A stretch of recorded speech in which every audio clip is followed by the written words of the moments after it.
Ok, ya está grabando. ¿Siguen ahí, compañeros? ¿Necesitan algo de tiempo para descansar o empiezo con la exposición? Está bien, empezar, creo. Muy Sí, bien. está bien. Sí, está bien. Perfecto. Entonces voy a compartir pantalla.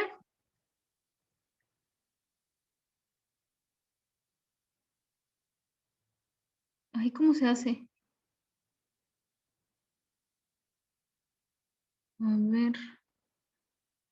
Oh, Creo que es un botón verde. ya lo vi. Aquí está. ¿Ya lo ven? Sí. Sí.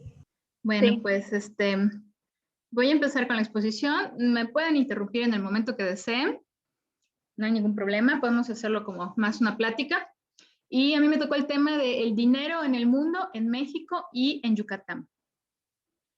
Para entender el dinero, bueno, el dinero creo que todo el mundo lo conocemos, es un conjunto de activos de una economía en la que las personas regularmente están dispuestas a usar como medio de pago para comprar y vender bienes y servicios. O sea, bienes y servicios los bienes son objetos tangibles y los servicios pues vienen siendo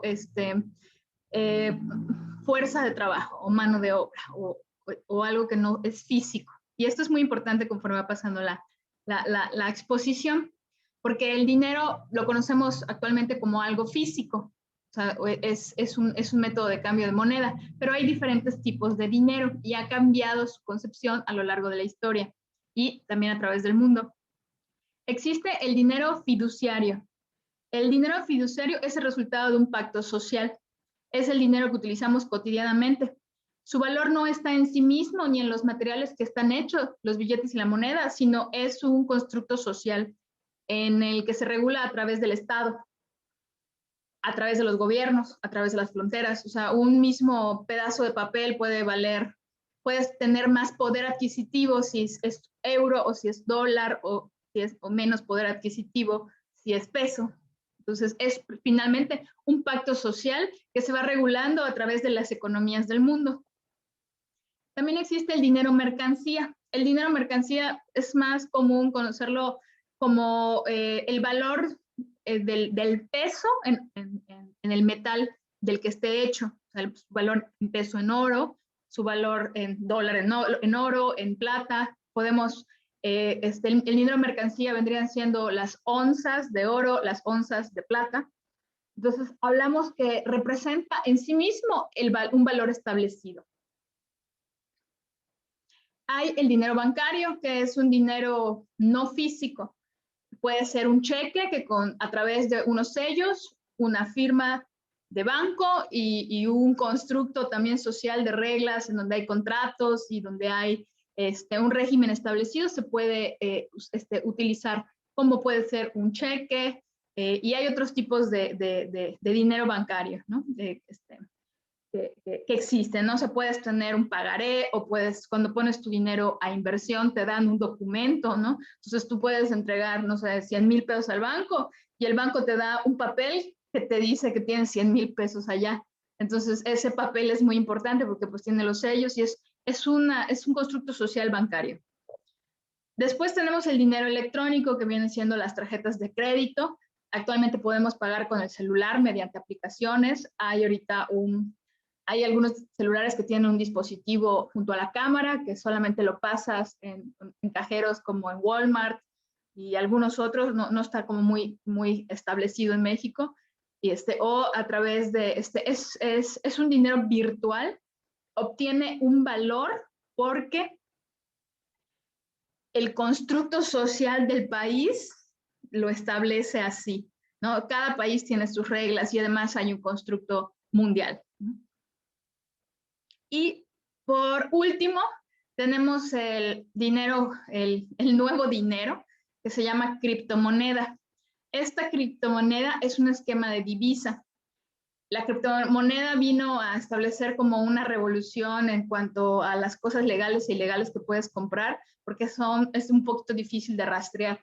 La criptomoneda rompe los moldes establecidos y de los clásicos de esta progresión de cómo hacemos nuestro intercambio de objetos en la vida diaria.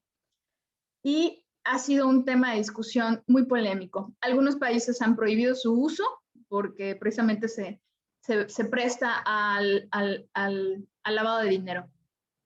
Pero es tan importante porque la criptomoneda empieza con los bitcoins. Hay muchos tipos de criptomoneda, pero el bitcoin es el más famoso o el que tenemos mejor establecido actualmente, ¿no? Y el 22 de mayo del 2010, bueno, esto lo empezó un empresario que desconocemos quién es, porque precisamente es un método no tan legal, en donde el constructo, bueno, sí es legal ahora, pero muchos países oponen porque el constructo social del valor no está regulado ni por el Estado ni por ninguna institución bancaria.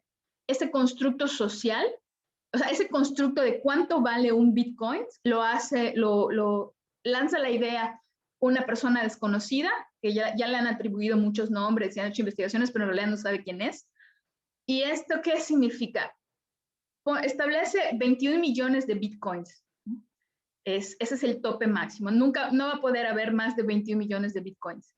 Y en ese molde de 21 millones, tú vas a través, ya sea por dinero físico, dinero bancario, dinero que sí está regulado por el Estado, tú metes a través de una forma digital a un sistema computacional supuestamente inhackeable, metes un dinero tuyo, o sea, real, físico, sí regulado por el Estado. Entonces, mientras más dinero metan más personas, ese Bitcoin vale más.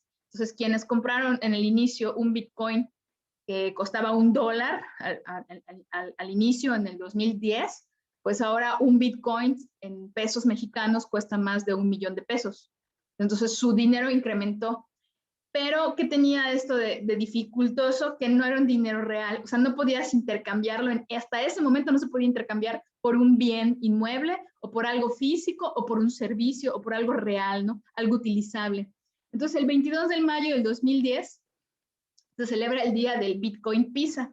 Se le llamó así porque un usuario por primera vez pudo hacer una compra de 2 pizzas en Papa John's y le llegaron a su casa. Entonces, el 22 de mayo fue el primer día en donde este sistema se convirtió en una moneda de intercambio. Y actualmente se pueden realizar transacciones mundiales. Originalmente servía para, por ejemplo, los pedófilos o gente que quería comprar cosas en el mercado negro, como órganos o órganos humanos o algo ilegal, usaba este método para comprar porque es irrastreable. Entonces, ahora se usa hasta en tiendas. Hay lugares en el mundo en el que hay cajeros de bitcoins, o hay, no solo los cajeros, sino que puedes llegar y con una tarjeta como de crédito de bitcoins puedes pagar, o puedes pagar a través de tu celular. ¿Qué es lo innovador de esto? Que utiliza una tecnología llamada peer-to-peer, que es una conexión de computadora a computadora. ¿Qué significa? Que no hay intermediarios. Tu dinero no va a pasar a través del Estado, no va a pasar a través del banco, o sea, solamente la transacción se hace entre 2 computadoras, y pues como no hay intermediarios, no se puede rastrear a quién le compraste o quién te vendió qué. Por eso es muy importante para las organizaciones delictivas, ¿no? Y evades los impuestos, ¿no? Porque también no tienes que pagarle a nadie por lo que estás ganando tampoco. Exactamente, evades impuestos y pues eres libre, ¿no? O sea, es un dinero virtual, no hay el dinero, por ejemplo, para que tenga un valor, el país tiene que tener una reserva de oro, y de acuerdo a su reserva de oro es el valor de la moneda. Y en este caso no hay una reserva de oro, no hay un país que lo regule, o sea, es un mercado libre, ¿no? Y efectivamente hay evasión de impuestos. Aunque en el Banco Nacional, en el BBVA, entré a la página a checar y decían que entré a checar la página hoy y decían que para saber el valor de hoy, que es de más de 1 millón de pesos, hace 3 meses un Bitcoin costaba 360,000 pesos y hoy el día de hoy cuesta más de 1 millón de pesos. Entonces decía que el Bitcoin, a pesar de que es una moneda O sea, sí o sea, no es que ni siquiera es el término, porque es virtual, sí, porque es virtual, pero además ya es existente, ya empezaron, o sea, ya las instituciones bancarias empezaron a decir que sí existe. Y bueno, ¿cómo funciona? Funciona a través de la oferta y la demanda. Como solo hay 21 millones de bitcoins, mientras más demanda hay, pues el bitcoin tiene un poder adquisitivo mucho mayor. Eso de que existen 21 millones de bitcoins, o sea, es en general, ¿cómo? No entiendo. ¿Una persona no puede poseer más de eso o existe en general solo eso? No, el tope son 21 millones de bitcoins que se calcula que vamos a llegar en el 2030. O sea, como es un sistema computarizado, existe la capacidad en bits para 21 millones de bitcoins. No se puede administrar más de eso, teóricamente, ¿no? O al menos es la regla que puso alguien que lo inventó. O sea, solo tenemos la capacidad de asegurar 21 millones de bitcoins. Actualmente no se han llegado los 21 millones de bitcoins en venta, pero se calcula que para el 2030 ese va a ser el tope. Y hazte cuenta que compraste un lingote de oro gigante, ¿no? Y todos los que pertenezcan al país que obtenga ese pedazo de oro, o sea, de ese pedazo de oro van a sobrevivir, se va a dividir, ¿no? Y tú quieres 1 gramo, pues te lo vendo a tal precio, pero pues si no hay casi nadie que me lo compre, te lo vendo a 10 pesos. Pero si todo el mundo quiere 1 gramo de ese oro, que en este caso es un bit, si todo el mundo quiere ese gramo, entonces yo te voy a dar 100,000 pesos o 1,000,000 de pesos, porque quiero eso que todo el mundo quiere.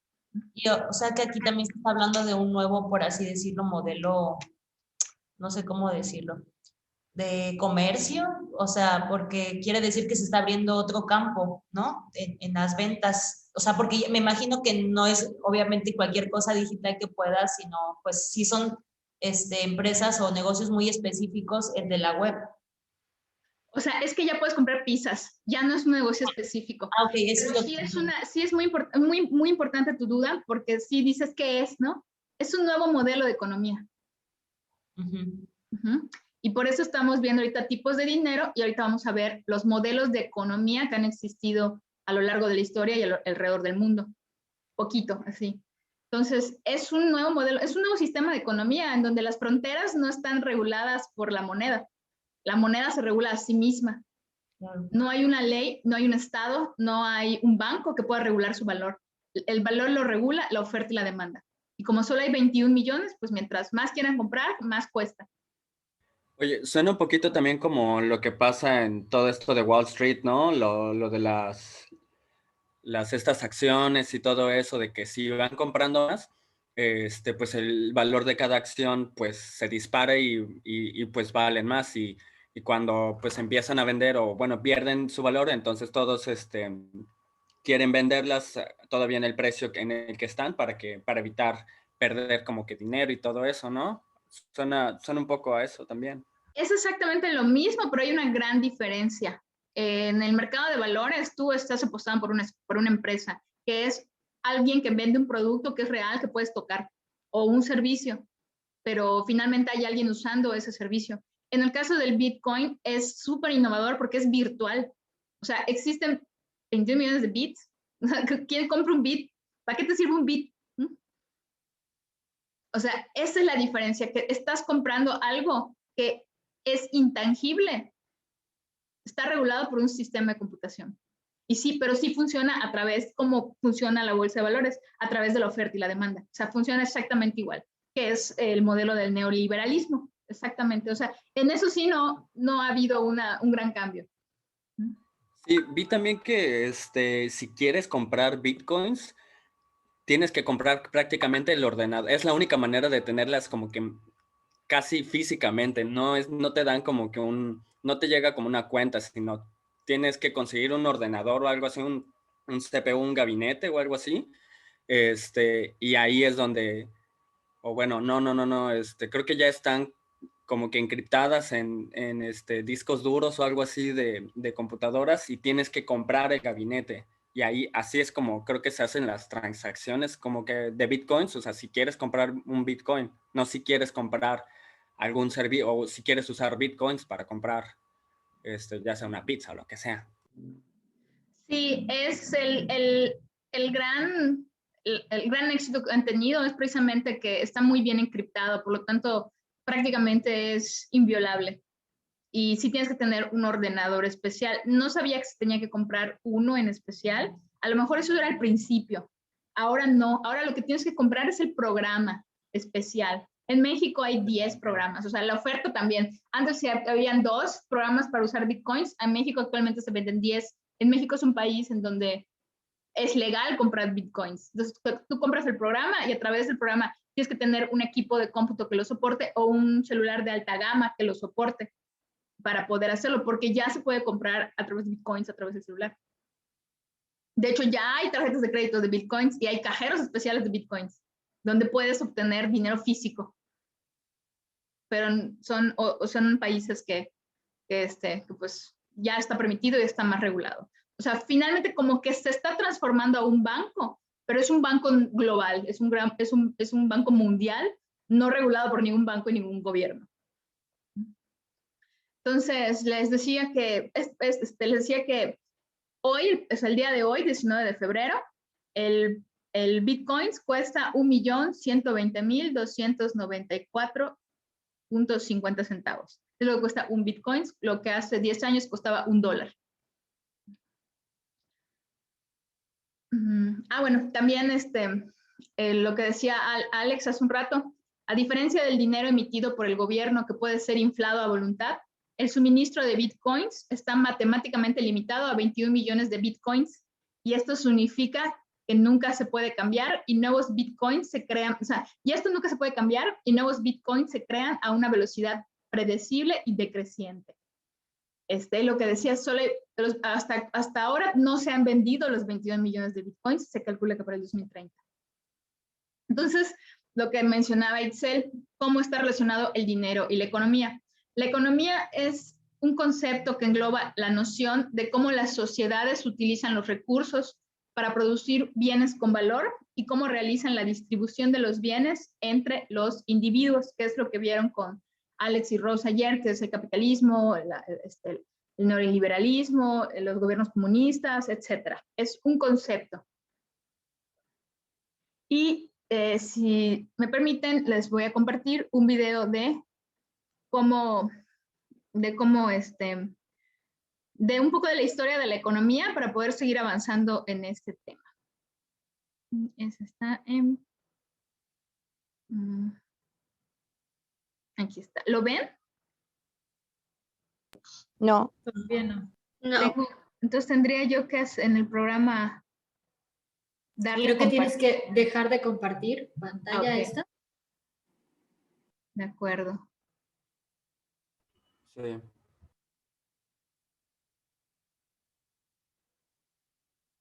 A ver.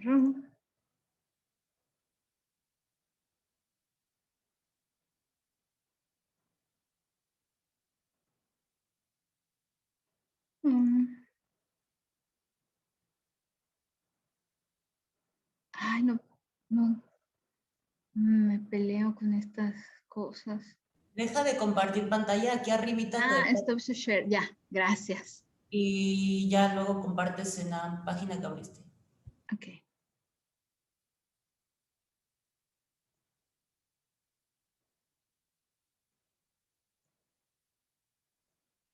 ¿Se escuchan? No. ¿Sí lo ven y sí lo escuchan? Se ve, pero no se escucha. A ver. Al momento de compartir, te aparece abajo una opción que dice compartir el audio de la computadora. O share computer audio. Share sound. Ok, perfecto. Algo así. Muchas gracias.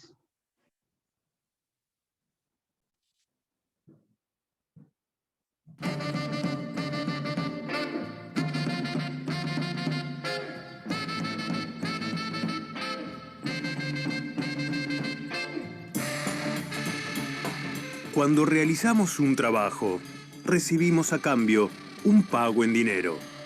Cuando ese trabajo se realiza en forma repetida mes a mes, a esa paga en dinero la llamamos salario. Pero, ¿cómo se determina ese valor? quién define el salario y cómo fue evolucionando a través de la historia.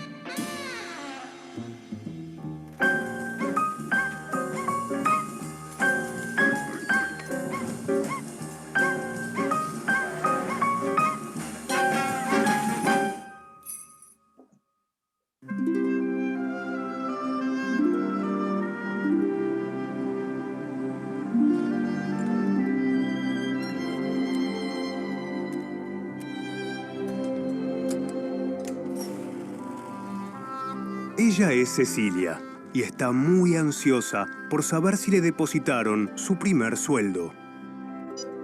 Y al parecer, lo hicieron. Ahora, con esa plata, va a poder comprarse el libro que hace tiempo quiere leer.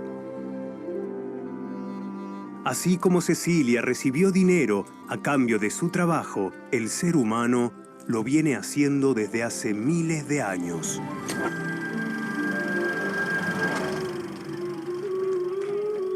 Desde la antigüedad se realizan tareas a cambio de alguna forma de pago. El nombre salario proviene de la época del Imperio Romano, cuando los legionarios cobraban parte de su paga en sal, que era muy valiosa en esa época, dado que era una de las pocas maneras de conservar la carne.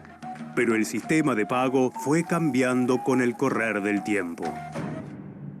Mucho más adelante en la historia, en las zonas rurales del medioevo europeo, la economía se basa en el sistema de producción servil o feudalismo. Aquí, el sistema de pago es otro. El señor feudal le asigna al siervo un poco de tierra para que la trabaje y produzca el sustento para su familia.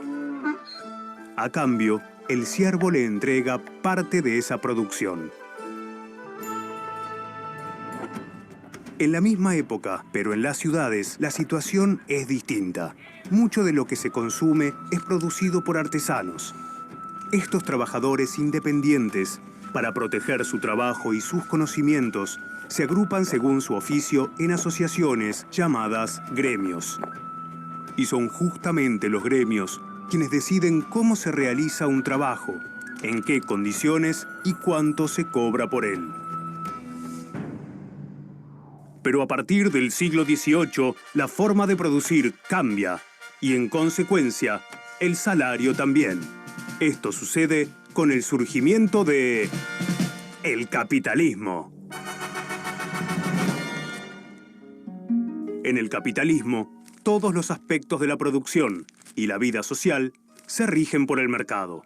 Así es como surge el mercado laboral. Pero esto, ¿qué quiere decir? En una economía de mercado, el precio de cualquier producto surge de la interacción entre la oferta y la demanda. En el mercado laboral, lo que se ofrece y se demanda es la fuerza de trabajo, y el precio, en este caso, es el salario. Cecilia, para conseguir su primer trabajo, tuvo que ser entrevistada por su empleadora. El salario que podía obtener cotiza como cualquier otra mercancía. Y las reglas del mercado no siempre son justas. Entre quienes ofrecen su trabajo y quienes lo compran hay una gran diferencia de poder. Cecilia, luego de acordar las condiciones de trabajo, fue contratada para vender ropa en un local. Pero esto no fue siempre así de sencillo.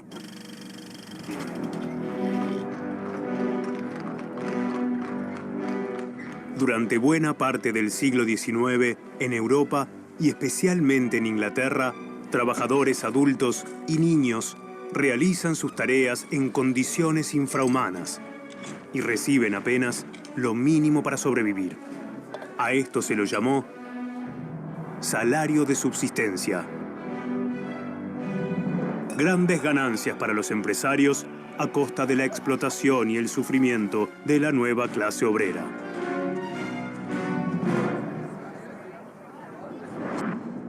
Mientras tanto, en otra parte del planeta, a inicios del siglo XX surge un nuevo modelo que cambia el rol del salario otra vez. Este modelo de organización fabril se llama Fordismo y fue creado por el empresario Henry Ford. Lo que Ford hace es ofrecer a los trabajadores salarios relativamente más altos. Pero no lo hace para dignificarlos, sino para aumentar el poder de compra de los trabajadores y así venderles sus propios productos en forma masiva.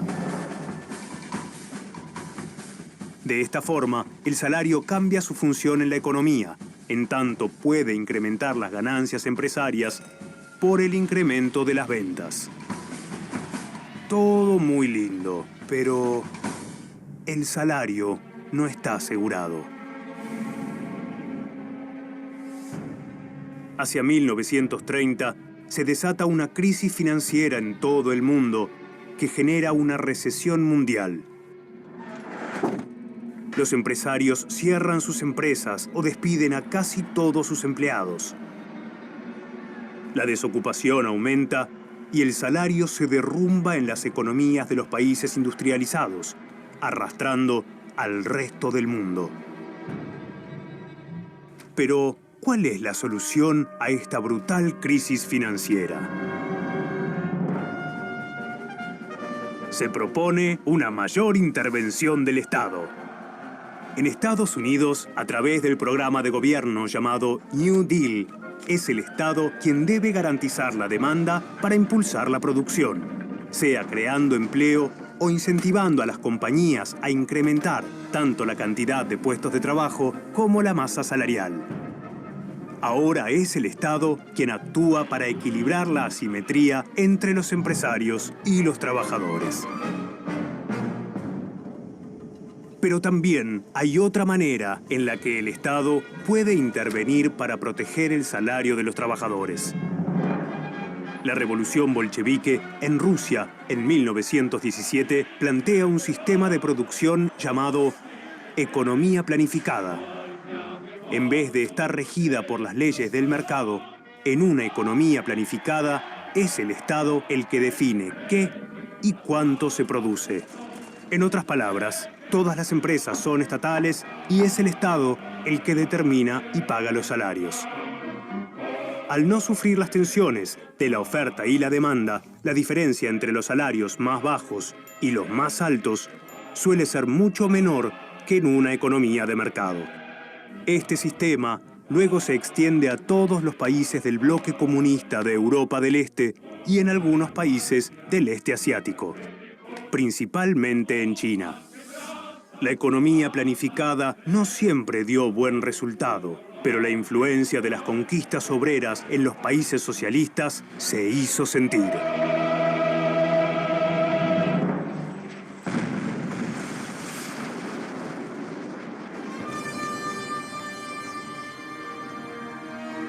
Después de la Segunda Guerra Mundial, nace un nuevo modelo político, el Estado de Bienestar. Con el ingreso masivo de trabajadores en las nuevas industrias y firmes políticas de Estado, se fortalecen los sindicatos, se afianzan las conquistas laborales y se alcanzan otras que hoy nos parecen básicas, pero que hasta entonces no existían. No solo suben los salarios, sino que también surge el seguro de salud, la jubilación, las indemnizaciones, vacaciones pagas, asignaciones familiares y seguro de desempleo. Todos estos beneficios están ligados a un salario, considerado una herramienta de crecimiento. Para garantizarlo, el Estado fija por ley un salario mínimo que asegure una vida digna para los trabajadores y promueve las negociaciones colectivas entre empleadores y empleados para lograr mejores salarios.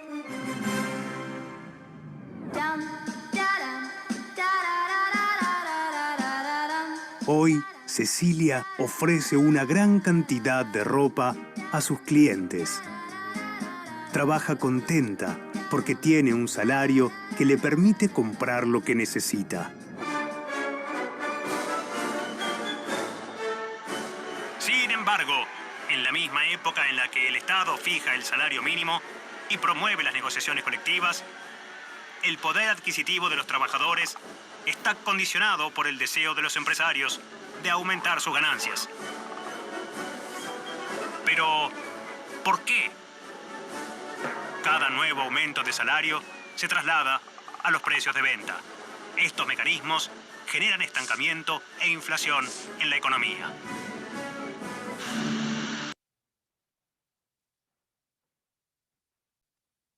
Bueno, hasta aquí vamos a dejar el video y seguimos con la presentación. Pues haciendo así como una recapitulación, primero empezamos con el feudalismo, nos pasamos al capitalismo, a donde el Estado empieza a regular los salarios, y pues al menos ya pasando a México. Voy a compartir pantalla.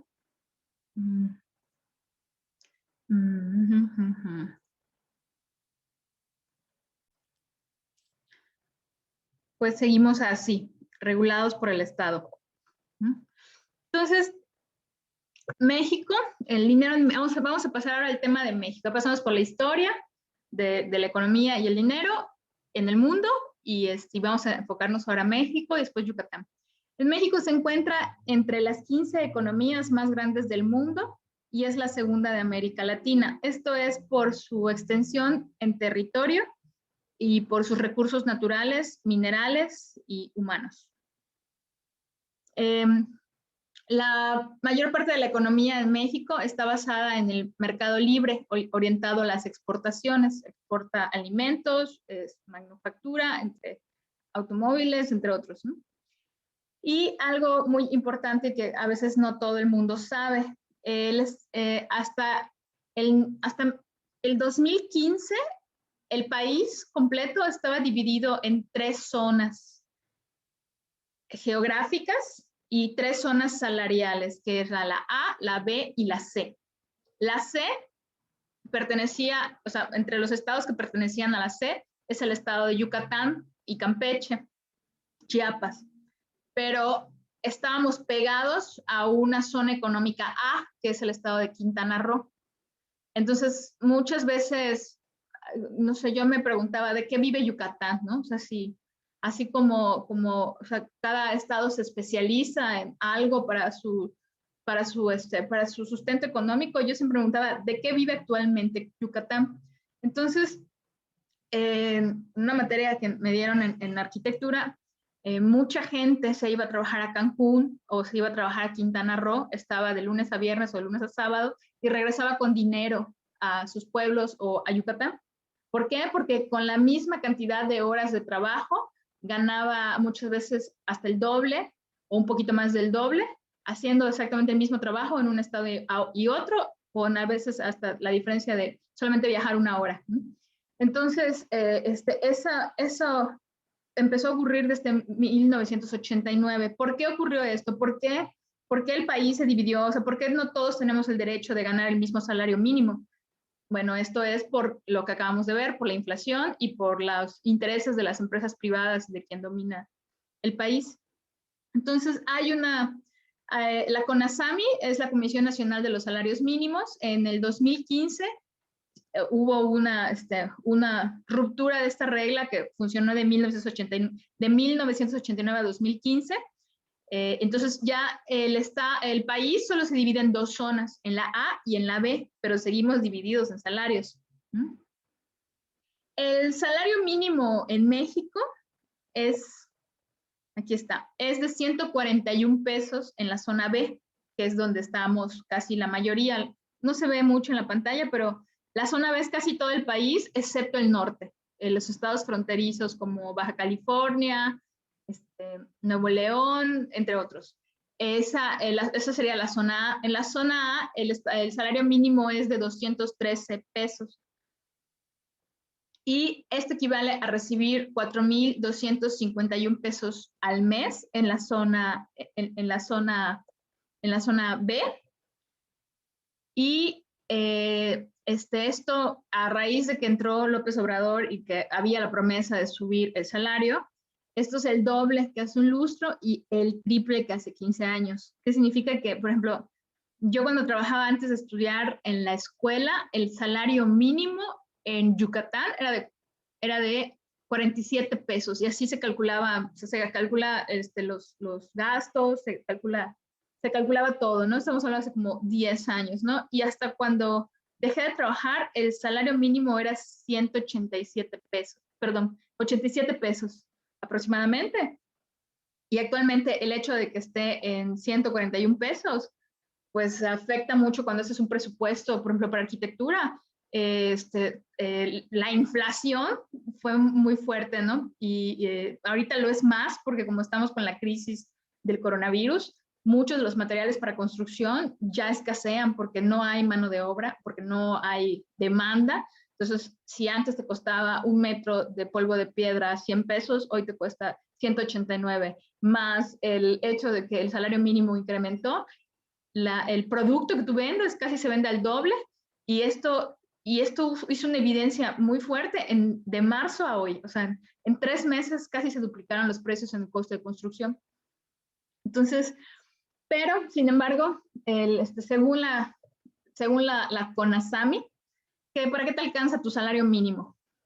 Para ellos, o sea, según la propia página dice que pues prácticamente están erradicando la pobreza, porque si una familia, o sea, trabajan 2 personas y uno recibe 4,251 pesos y el otro recibe la misma cantidad, que es lo mínimo que pueden recibir, con ese salario ya se supone que deben de poder mantener a 4 integrantes de la familia, con solo 2 personas laborando. O sea que ese salario mínimo, en teoría, te da para tener 2 hijos, por ejemplo, o tener a tu mamá y a tus papás manteniéndolos, bueno, te da para 2 personas más. Y nosotros antes de este enero, que subieron el salario a 141 pesos, ocupábamos el lugar número 84 de 135 países del mundo en el salario, y hoy ocupamos el lugar número 76. El incremento fue de un 15% a nivel nacional en las 2 zonas, en la A y en la B. Ahora, ¿cómo podemos saber que si esto si tenemos inflación o no? Una de las pruebas es la canasta básica. ¿Para qué nos alcanza este salario? La canasta básica, ¿no? En México la canasta básica representa más del 50% del salario de un trabajador, contando la canasta básica como leche, huevos, frutas, o sea, nada, hasta queso es lo más ostentoso que hay en este cálculo. En una lista ocupamos el número 45 en una lista de 52 naciones. O sea, la canasta básica, nosotros como mexicanos nos cuesta el 50% de nuestro salario poder comer al mes, ¿no? O sea, bueno, al día. O sea, la mitad de tu sueldo lo debes se ocupa en comida. Pero, por ejemplo, en países británicos, irlandeses, noruegos, etcétera, el trabajador solo gasta un 7% de su salario mínimo para hacer la canasta básica alimenticia. Eso significa que tienen menos inflación, porque pueden adquirir más con el mismo sueldo, con el mismo sueldo de salario mínimo. Y ahora, pasamos a la economía en Yucatán. Nosotros ganamos, o sea, como yucatecos tenemos el derecho a ganar como salario mínimo 141 pesos en la zona A. Y bueno, esto no lo dice el internet, la verdad lo he recordado a través con personas que he hablado. O sea, si se van a una fuente informativa, a lo mejor no estoy diciendo lo que es, pero investigué en internet y todo lo que decía me dio como risa, porque decían, es como, ay, ¿dónde está eso que dice? No lo veo. Entonces, pero bueno, yo recapitulando lo que he platicado con otras personas, con empresarios, con gente de arquitectura, de urbanismo, la historia económica de Yucatán de más o menos de aquí a 100 años atrás, pues viene de que antes o sea, intentamos independizarnos y hacernos una república yucateca a raíz de que Yucatán era la economía más fuerte del país. Voy a dejar de compartir porque en realidad no no está, bueno, no tanto. Entonces, veníamos de una economía muy fuerte. ¿Por qué? Porque en las tierras yucatecas se podía producir el enequén, y el enequén se convirtió en un producto primordial para las guerras. O sea, se hacían sogas con ello y pues prácticamente servía, o sea, era un monopolio. El único país, el único estado o país del mundo que producía enequén era México y Yucatán. Y con eso se hicieron, bueno, además de eso, pues la esclavitud que se le daba a los trabajadores, endeudándolos en la tienda de raya y haciendo los ricos cada vez más ricos, se hizo una economía muy fuerte en Yucatán. Por eso tenemos el Paso de Montejo, tenemos la calle 59 con edificios de Porfiriato y todo lo que vemos, las haciendas que fueron grandes productoras de dinero. ¿Y qué pasa cuando se inventa el plástico? Pues las sogas de enequén dejaron de ser útiles y Yucatán, uno de los factores por los cuales se viene abajo la industria yucateca de enequén es las maquiladoras. O sea, es porque la oferta y la demanda ya no estaban competitivas, ¿no? O sea, ya había oferta de plástico, por lo tanto la demanda de enequén ya no les era redituable a quienes utilizaban ese producto porque ya habían otras opciones. Entonces, ¿qué pasa todo este tiempo? Viene como una recesión económica en donde se tiene que reinventar el Estado para ver con qué sobrevivimos, ¿no? Hay unos años que, empieza también la industria de la educación. En Yucatán, no sé si se han fijado, pero tenemos muchas escuelas privadas. Entonces empiezan a abrirse otros caminos de comercio, la pesca, se regresa a la ganadería a través de las haciendas, a la agricultura básica, que todavía existe y que pues hasta, de hecho, si tú consultas de qué vive Yucatán, te dice que vive de eso, de la pesca, de la industria, que la verdad es poca. O sea, están los que hacen manufacturas como Levi's, o los que hacen las maquiladoras, hay muchas, pero pues aún así me queda la duda de si son las suficientes como para que todo un estado viva de ellas, ¿no? Y bueno, si consultas en internet, en Yucatán, sus principales sectores productivos y estratégicos son el comercio, la construcción, la industria alimentaria, la información en medios masivos, servicios inmobiliarios, de alquiler de bienes inmuebles e intangibles, y juntas representan el 62% del Producto Interno Bruto estatal. Los sectores estratégicos de la entidad son logística, tecnologías de la información, innovación, turismo, agroindustria y energías renovables. Pero les decía que hay una teoría que cuenta las leyendas por allá, que en realidad parte de por qué Yucatán está sostenido económicamente es porque y por qué en Yucatán hay aparentemente una paz, es porque las familias de los narcos viven en Yucatán y entonces están protegidos a través de, o sea, no pueden, es como una zona neutra en donde no pueden romperse esos pactos de paz, ¿no? Porque aquí están los hijos, los nietos y todos. Esa es una. Y la otra es que hasta hace 6 años nosotros pertenecíamos a la zona A a la zona C del salario mínimo y estábamos junto a una zona A.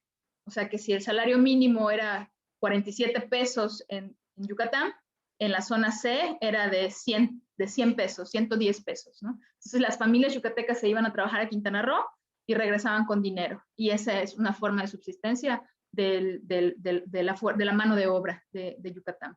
Esa es una teoría, ¿no? que he escuchado por allá.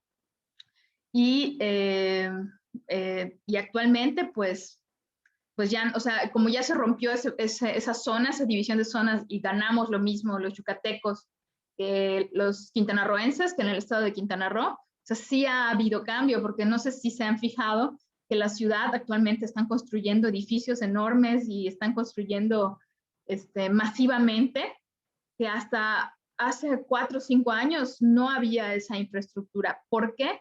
Porque ya Quintana Roo y Yucatán tienen la misma zona, o sea, los dos somos B. Entonces, es lo mismo invertir tu dinero en Quintana Roo que en Yucatán. O sea, prácticamente ya, o sea, antes te salía, o sea, ganabas el dinero, por ejemplo, los albañiles se iban a Quintana Roo, ganaban su salario y cuando venían compraban productos hormiga, o sea, perdón, compraban en forma hormiga, compraban un saco de cemento, un metro de polvo de piedra y todo para construir sus casas. Y entonces ahora ya no lo pueden hacer porque estamos igual. O sea, aunque se estabilizó el salario mínimo, como la inflación subió, el poder adquisitivo es menos, aunque actualmente ganemos más. Y bueno, hasta aquí. ¿Alguna pregunta? Yo quiero comentar algo con respecto a eso. Eso que comentas al final de la construcción de muchos edificios y el asentamiento de nuevas empresas aquí en Yucatán.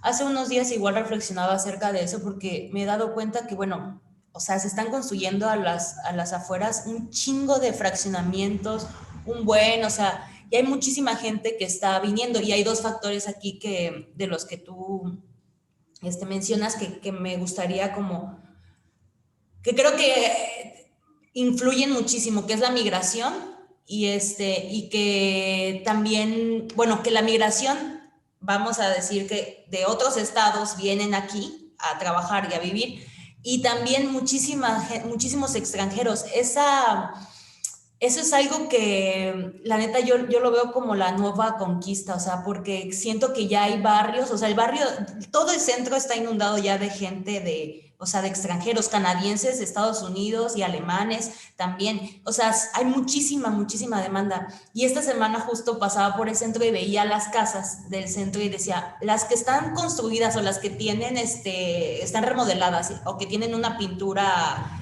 un acabado liso o piedras y demás, ya sabes que son casas que se venden en dólares y que están habitadas muchos por extranjeros. Y de repente avanzas unos metros y ves una casa igual en el centro, pero que no está remodelada y que son gente, o sea, son personas que han vivido ahí toda su vida y en los barrios y que llevan añísimos ahí que no se han podido desalojar. Pero ¿qué pasa cuando deciden vender sus casas? Estas casas suben muchísimo más de precio y ahora pasa que las zonas del centro u otras zonas del estado ya son difíciles acceder a esas viviendas para los propios, o sea, yucatecos. Entonces, ¿qué pasa? Empiezan a habitar estas zonas de extranjeros, gente que viene a invertir. Entonces, sí, claro. Entonces, creo que también la desigualdad en clases sociales es muy evidente también ahora. Y lo refiero mucho a esto que cuando pasó lo del Enequén, porque también había una diferencia muy marcada en las clases sociales. Y creo que ahorita está pasando un poco eso con el comercio también, con las pequeñas empresas locales que están siendo aplastadas, creo que por comercios o empresas extranjeras. Y el sector pues eso, ¿no? De la gente, de los inversionistas, o la gente retirada que viene a vivir y a comprar casas aquí, que son canadienses en su gran mayoría, he notado muchos, y estadounidenses, pues sí es como, ¿qué pasa, no? Con la economía, la nueva economía de Yucatán, porque va a haber un cambio y está habiendo un cambio. Bueno, sí, te doy toda la razón. Yo vivo en el centro histórico, a 2 cuadras del Parque de Santiago, y el otro día fui a comprar mi kilo de tomate y estaba a 24 pesos cuando en el súper y en el mercado grande estaba a 13, 10 pesos. 13 pesos, 10 pesos, ¿no? Y lo acababa de ver en la mañana, pero pasé al mercado y, ay, para no cargar, paso al mercado y a 24 pesos y le preguntan a la manchante, oye, ¿por qué a 24? ¿Es el precio? ¿A qué sí se vende? Entonces, y volteas a ver el mercado y ya el mercado ya no vamos, la gente local, pues para eso a mí me resulta mejor ir al Walmart, ¿no? Que no es una empresa nacional, pero se está vendiendo a un precio más, o ir a otra vez caminando al mercado, o a veces me voy al súper aquí, pero sí hay una transformación, incluso los comercios. Si tú vas a los restaurantes que están alrededor del barrio al menos de Santiago y Santana, que es lo que yo frecuento, están los negocios en donde hasta te hablan en francés o en inglés. Y no hay gente que hable español más que 1 o 2 meseros, ¿no? Y ya está enfocado a eso. O sea, los comercios ya están especializados para gente extranjera. Sí atienden mexicanos sin problema, pero no es, o sea, no es una comida que estés acostumbrado, ni son precios accesibles para nada. Te cuesta sentarte, por ejemplo, frente del bistro cultural, y un desayuno te cuesta en el bistro te cuesta aproximadamente 100, 110 pesos. Si antes yo cruzaba a comprar mi torta de cochinita, me costaba 20 pesos. Actualmente cuesta más, o sea, cuesta más que cualquier otra torta de cochinita, por eso era el mercado. Y sí hay una transformación. Se llama gentrificación, la ciudad se está gentrificando. Carísima de París la torta cochinita. Sí, está carísima la tortita. Y es que además son dos economías distintas, ¿no? Porque una cosa es la economía de Mérida y otra es la de Yucatán. O sea, porque la ciudad de Mérida es una cosa muy aparte de lo que es el resto del estado. Y mucha de la economía que justo de Mérida depende del turismo y de la población flotante que tiene, que es la mitad de su población. O sea, la mitad de la gente que vive aquí en Mérida, o de los que vivimos aquí en Mérida, no somos de Mérida. Y muchos de los que llegan, que justo son extranjeros, empiezan a hacer otras cosas y que se abran otro tipo de negocios y que se empiecen a vender de otro tipo de mercancías. También yo creo que aquí de lo que más se vende, pues es la ganadería, ¿no? Es muy claro que las zonas, los municipios al interior del estado, no se dedican a ningún negocio parecido al que tenemos aquí. O sea, están las pocas zonas estilo común, ¿no? Que vive de sus cenotes y las granjas que estaban ahí. Ese es el turismo. El turismo es lo que mantiene a la mayoría de las familias y el comercio local. Y justo pasa eso, que todo empieza a hacerse más caro porque llegan personas de otros lados para que podamos aquí, bueno, pues que vienen a inyectar dinero. Y eso también lo que pasa ahorita con las transnacionales, que es lo que ayer quería comentarlo cuando estaba en Ciudades diciéndolo. O sea, el capitalismo no ha encontrado ninguna estabilidad, ninguno de los estados que tienen como de los mejores índices de capital en Europa, porque ellos tienen empresas en otros países, donde la gran parte de la ganancia sale de esos países y luego llega a sus países, pero nunca se reparte dentro de los países en los que tienen los consorcios. O sea, como el Tren Maya, la mayoría de los tramos de construcción del Tren Maya y todas las ganancias que están invirtiendo, que es recurso federal, son de empresas extranjeras. Y eso sucede que el porcentaje, todo ese recurso federal se le está dando a esas empresas que se lo llevan a su país. Y nosotros nos conformamos con la creación de empleos, pero son empleos a corto plazo que inyectan un poco de capital y son de salario mínimo, porque tú le pagas a algunos obreros, a algunos ingenieros y demás, ¿no? Pero quien se lleva todo el dinero, pues al final de cuentas son las empresas extranjeras que extraen el capital de aquí. Y pues nada, sí, también creo que los negocios, saben, justo depende del tipo de público al que quieres llegar, porque cuando tú quieres vender algo aquí en Mérida, la neta tienes que pensar a qué público vas. Si vas al extranjero y qué precio le vas a dar, y sabes qué productos, bueno, debes de saber qué productos le van a gustar al público extranjero, y también cuando vas para el local, porque para el extranjero vendes tu producto en 200 o 300, y para el público local se lo tienes que dar en 100 pesos, porque si no ya no te lo pagan. Y y pues también está bien triste que el salario esté tan bajo cuando se supone que la ciudad está creciendo tanto, ¿no? Pero pues yo tengo ahí una curiosidad. El otro día que estaba caminando en la noche, y ya lo había notado antes, siento que en Mérida hay como un círculo de miseria, ¿saben? O sea, como que un ciclo. De repente se ven como partes de la ciudad que en alguna época crecieron mucho y ves casas de gente que tuvo mucho dinero y ahorita las ves en ruinas, abandonadas. A mí eso me hace pensar, ¿por qué están así? O sea, ¿qué pasó con esa familia que de repente tuvo tanto dinero para crear algo? Luego ya no. Y al lado de ellas ves una nueva mansión, ¿no? Ves la mansión en ruinas, ves la mansión nueva y al lado ves una casa toda humilde. Entonces, pues no sé, se me hace bien raro. En todas las colonias lo he visto, y al menos de las del centro. Y siento que en Mérida nunca ha habido una estabilidad económica, justo porque la desigualdad está tan marcada entre los que tienen muchísimo y los que no tienen nada, que nunca ha podido haber como una clase media real aquí, ¿no? Y entonces, no sé, eso es una duda, ¿no? Pero el otro día que iba caminando, o sea, lo comparto por eso, porque se me hacía tan intenso como de repente ves esas casas de rasgos de los 70s, 80s, y que están ahora en ruinas, o sea, son una mansión en ruinas, ¿no? Y pues nada. Sí, pues por ejemplo, en cuanto a lo que decías de las empresas transnacionales, yo conozco el caso de que está en, ay, se me olvidó el pueblo, pero bueno, es la maquiladora de Levi's, que está en Motul. Por ejemplo, hasta antes que cambiaran las zonas, de cuando éramos zona C, que pues era el salario mínimo, habían contratado, no sé, por decir un número, 200 personas tenían en su planta, por decir algo. Y cuando cambió el sistema, o sea, pese a que para ellos sigue siendo baratísima la mano de obra, los condicionaron diciéndole, o sea, sí, te vamos a subir el sueldo, pero tienes que trabajar tanto tiempo más o tienes que hacer esto de más, ¿no? Entonces, pues, ¿dónde está la subida de sueldo, no? Y, o sea, es como, todavía sigue siendo muy injusto. Y en cuanto a lo que mencionas del centro histórico y de otras colonias, yo también me he fijado. Muchas veces lo que ha pasado, no te estoy diciendo que en todos los casos, pero lo que pasa es que las casas que habitamos en los centros históricos necesitan de mucho mantenimiento y eso implica mucho dinero. O sea, yo te puedo hacer la comparación porque tengo una casa de hace 400 años, que es la Casa Sin Piel, y vivo actualmente en una casa que tiene 80 años de vida y que ya está en decrecimiento porque el concreto a los 70 años empieza a envejecer y cuando llega a 90 años hay que demoler. Entonces, muchas veces no puedes demoler para hacer algo nuevo porque el INAH interviene.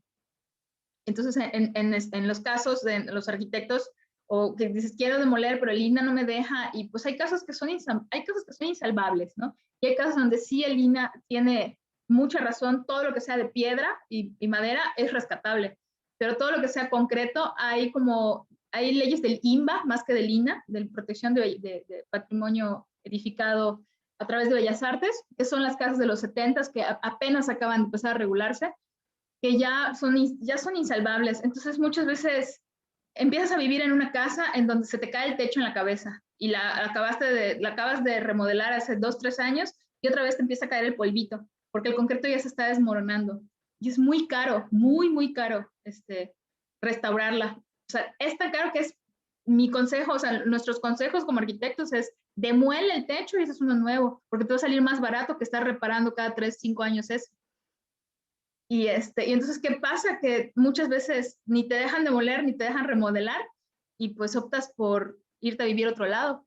Compras un terreno y construyes de cero y pues hasta que se caiga y se muera podrás construir, porque una vez que por sí misma el patrimonio se deteriora, pues ya, aunque, o sea, el INAH te puede decir, reconstrúyela igualita, pero no te puede decir que con los mismos materiales. Lo tienes que hacer con lo que hay ahora. O sea, en algunos casos, cuando es el primer cuadro de la ciudad, sí lo tienes que hacer de piedra y sí lo tienes que hacer de los materiales originales, ¿no? Como es la Casa Sin Piel. O sea, la Casa Sin Piel, el INAH me dice que lo tengo que hacer con la construcción original.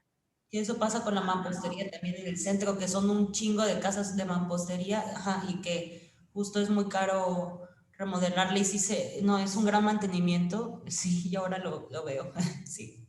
Sí, y siempre tienes polvito, aunque barras, tienes polvito, se te está cayendo la pared siempre.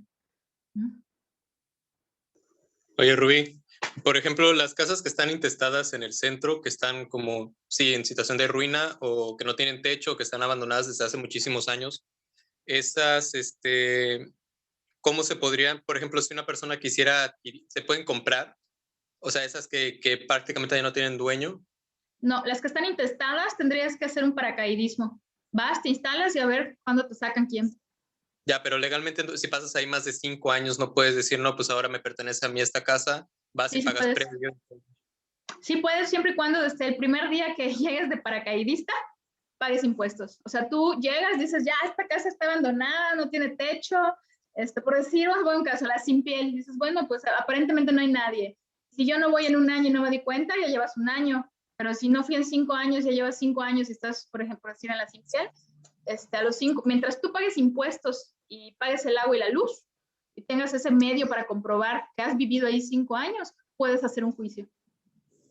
Ok. Y hay la posibilidad de que te adueñes de esa casa cuando está intestada. Si el banco, o sea, si fue, si pediste un crédito bancario y la diste de garantía, ahí ya es otra cosa. O sea, también para ser paracaidista tienes que averiguar que el banco no sea el dueño.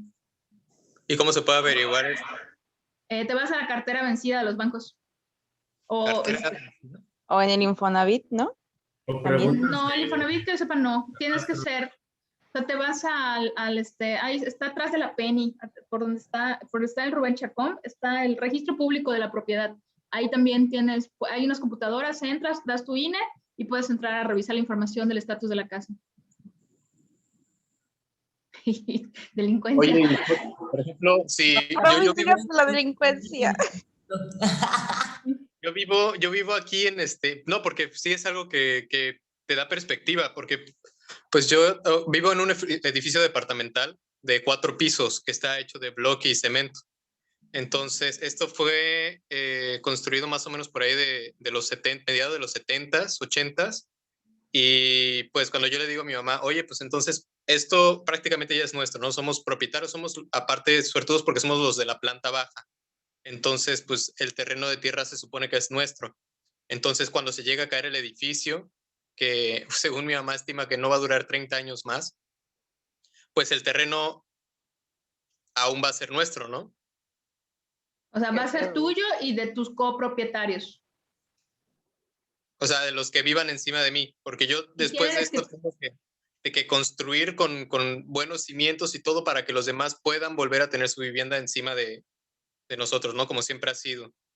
Sí, o sea, si todos tienen escritura de su departamento, de su casa, o sea, tú de planta baja y es un multifamiliar, ¿no? Entonces todos tienen su papel, todos son dueños del terreno y si se llega a caer, sí se tiene que, o sea, no solo tuyo. Se divide se divide entre los 4, sí. De todos, ¿no? Sí. Ya. ¿Y sí crees que se caiga como en los próximos 30 años? Porque ahorita me preocupaste porque dijiste que un edificio así de, nomás dura como 90 años de concreto y de cemento, de bloque.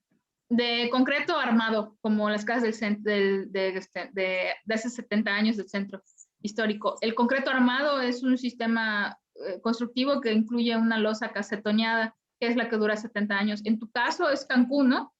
Sí. En tu caso, ¿en qué zona estás? En el centro, en la Portillo con Cabá, más o menos, al lado de la Mega. Sí, ya tiene bastante tiempo. Pues habría que checar el estado del edificio. ¿Cuánto dices en los 70s? 75, más o menos, al principio de los 80s, me estimo yo. ¿Ya has visto alguna varilla rota? Sí, claro. Entonces sí es posible que no te dure más de 20 años. De hecho, sí, se empieza a caer ahorita. No, pero a ver si me preocupa. Sí, un poquito, ahorita más que nada por lo que mencionas, pero pues para cuando yo tenga mis hijos y les quiera dejar algo, no les voy a poder dejar esto, voy a tener que dejar el rancho. Sí, no, ese no, igual yo estoy en la misma situación, no sé si se acuerdan del video que hice de mi casa, en donde había la parte que afocaba el techo y se ven las varillas. Estaba roto. Está roto, o sea, ese techo yo ya tendría que demolerlo ya, o sea, lo debía haber, o sea, después de Cristóbal, por seguridad de la casa, debí demoler el techo, pero consulté a un ingeniero estructurista, lo traje y me dio una solución alternativa en donde el techo me va a durar 10, 15 años y pues es lo que estoy haciendo.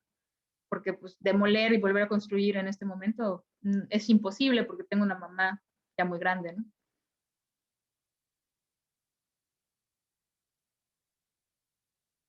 Está muy fuerte la economía. Qué horror. Qué terrible vivir así. De hecho, la otra vez en esos grupos de bolsa de empleo, vi uno que decía, se busca chavo de 18 a 24 años, horario laboral de 8 horas, 500 pesos semanal. Semanal. O sea, ¿qué? Y de hecho hasta la gente le comentaba, ¿y las cadenas las llevas tú o las llevamos nosotros? Porque pues no manches, o sea, explotación laboral. Y lo peor es que la gente está tan necesitada que acepta ese tipo de empleos en donde no les pagan ni el mínimo. O sea, está tan fuerte, neta, la pobreza, que aceptan eso. Se aceptan que les paguen 500 pesos semanales, 8 horas.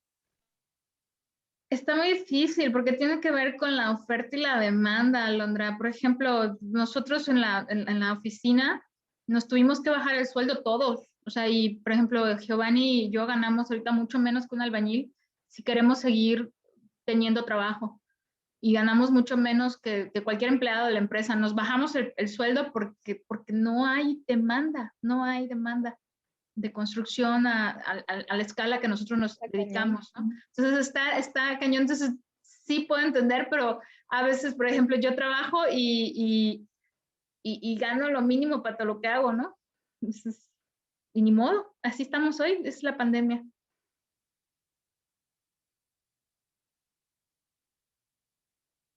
¿Alguna otra duda?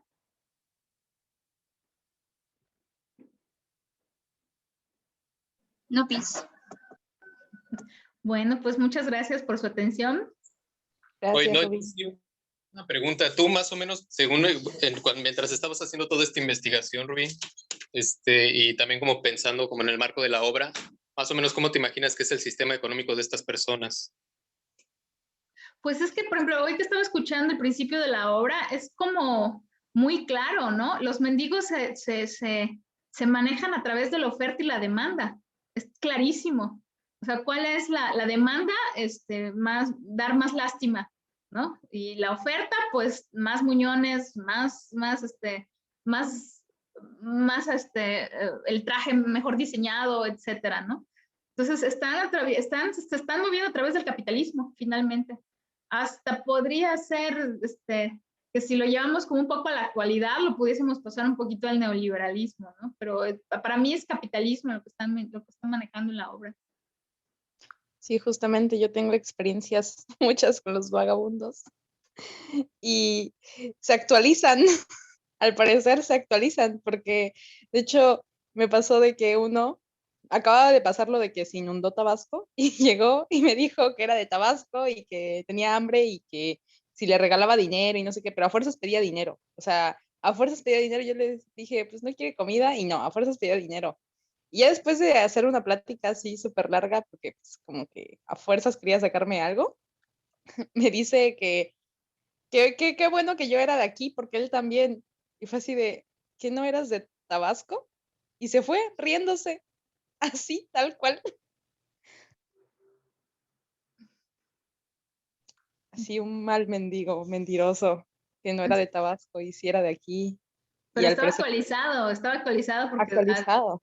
te Sí, habló porque de la inundación. me dijo todo el rollo. Sí, es que no sé si sabe lo que pasó en Tabasco y se inundó y no sé qué. Me empezó a contar toda la historia que pues de por sí ya, o sea, ya sabía porque pues no ven que pues está Itz no sabe de eso. Entonces yo ya sabía qué onda y por eso pues me la creí y pues resulta que era de aquí. Caí, rayos. Ahí está el equipo de El Damnificado Tabasqueño. Pero Porque no sí hay es- muchos.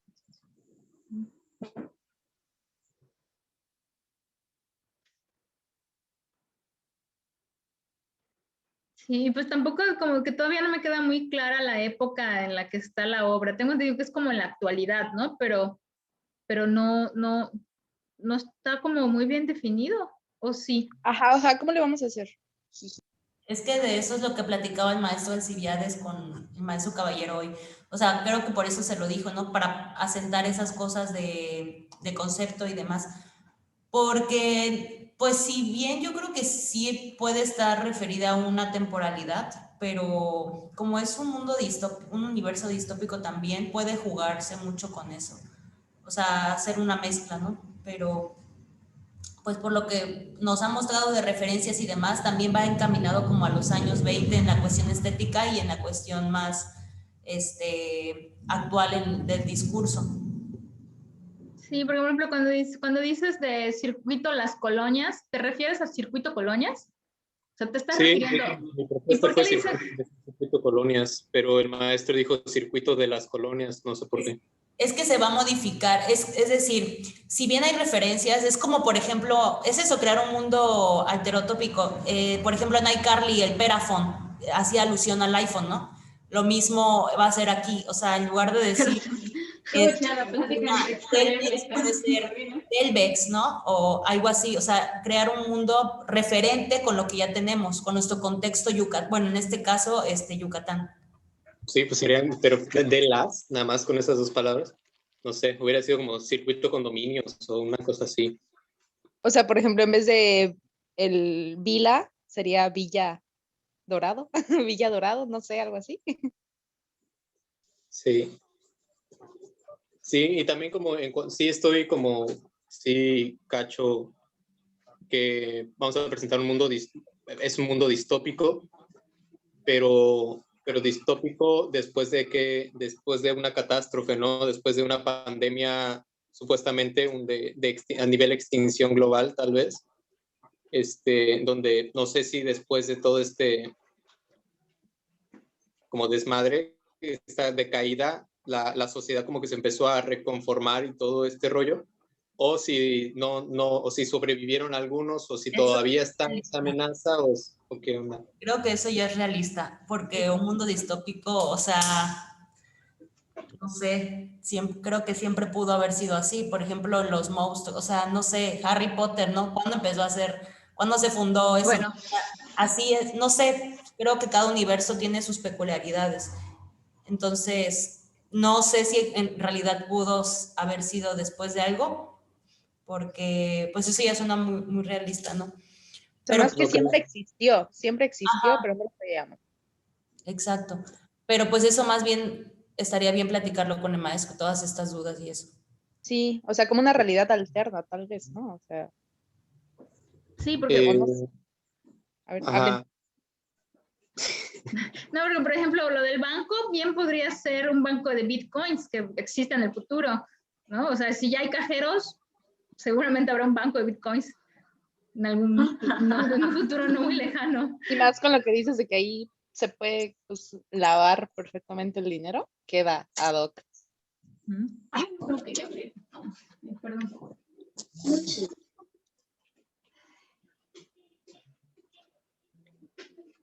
¿Ibas a decir algo, que Teresito, Carla? Tienen abierto el micrófono. Ah, perdón, gracias. No.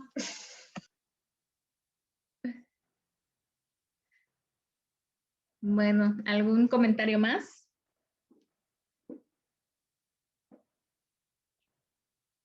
Pues muchas gracias por su atención, muchas gracias por estar aquí. ¿Y me podrían decir cómo se guarda este video que estoy grabando? En dejar de grabar. Ajá, le pones detener y cuando se cierre la sesión se va a guardar en tu computadora o en la nube según lo que hayas puesto al inicio. Ok, entonces le doy